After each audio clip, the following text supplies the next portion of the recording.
तर नमस्कार मित्रांनो, सुकन्या समृद्धी योजना ही योजना काय आहे ते आपण या व्हिडिओमध्ये जाणून घेऊया। पण त्याआधी जर तुम्ही या चॅनलवर नवीन असाल तर चॅनलला सबस्क्राइब करून ठेवा, कारण असंच नवीन व्हिडिओ मी तुमच्यासाठी घेऊन येत असतो। तर चला व्हिडिओ सुरू करूया। सुकन्या समृद्धी योजना या योजनेअंतर्गत पालक आपल्या मुलीचे वय 10 वर्ष पूर्ण होण्यापूर्वी बचत खाते उघडतात। हे खाते पालक बँक किंवा पोस्ट ऑफिसद्वारे उघडू शकतात। या खात्यात मुलीचे पालक दरवर्षी 250 ते 1.5 लाख रुपये जमा करू शकतात। या योजनेअंतर्गत उघडलेल्या बचत खात्यात जमा केलेल्या रकमेवर सरकारकडून ठराविक दराने चक्रवाढ व्याजही दिले जाते।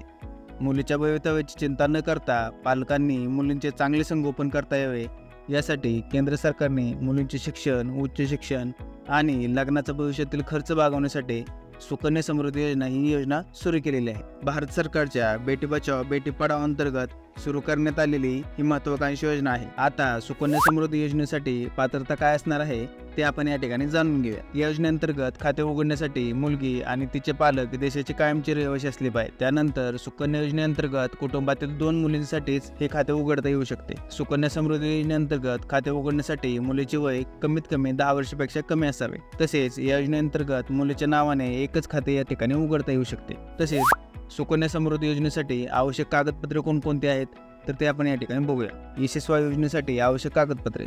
जर तुम्हाला सुकन्या समृद्धी योजनेअंतर्गत तुमच्या मुलीचे खाते उघडायचे असेल तर तुम्हाला खालील कागदपत्रांची आवश्यकता असेल, जी तुम्हाला बँक किंवा पोस्ट ऑफिसमध्ये घेऊन जावी लागतील। तर ती सर्व कागदपत्रे कोणती आहेत तर या ठिकाणी तुम्हाला मुलीचा जन्माचा दाखला, आधार कार्ड, पॅन कार्ड, पालकांचे ओळखपत्र, पत्त्याचा पुरावा आणि बँक किंवा पोस्ट ऑफिसमध्ये जे कागदपत्र मागितली जाणार आहेत ते तुम्हाला या ठिकाणी द्यायचे आहेत। तसेच मित्रांनो, सुकन्या समृद्धी योजनेचा लाभ घेण्यासाठी आपल्या डिस्क्रिप्शनमध्ये एक मी लिंक दिलेली आहे।